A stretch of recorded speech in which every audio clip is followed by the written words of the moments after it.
ఏకమై ఉండటం అంటే మేమిరువురము సమానులమే అనే అర్థంలో చెప్పాడనుకుంటే, ఒకవేళ ఏకమై ఉండటం అంటే నేను తండ్రితో సమానమే అనే ఉద్దేశంలో యేసు చెప్పాడనుకుంటే, యోహాను సువార్త 17వ అధ్యాయం 21వ వచనంలో, తండ్రి నా యందు నీవును నీ యందు నేనును ఉన్నలాగున యేసు చెప్తున్నాడు తండ్రితో.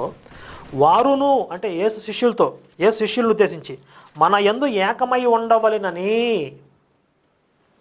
అర్థమైందా? నీ యందు నేను నా యందు నువ్వు ఏకమై ఉన్నాం, అలాగే వీళ్ళు కూడా మన యందు ఏకమై ఉండాలి అని యేసు శిష్యులను ఉద్దేశించి చెప్తున్నాడు. అంటే తన శిష్యులని కూడా తమతో ఏకమై ఉండవలనని అనే పదం వాడాడు గనుక, తండ్రితో పాటు యేసు, వారిరువురితో పాటు శిష్యులు కూడా సమానులే కనుక వారు కూడా దేవుళ్ళే అందామా? మరి నేను తండ్రి ఏకమై ఉన్నామంటే వాళ్ళిద్దరూ సమానులే కాబట్టి యేసు కూడా దేవుడు అనాల్సిందే అంటే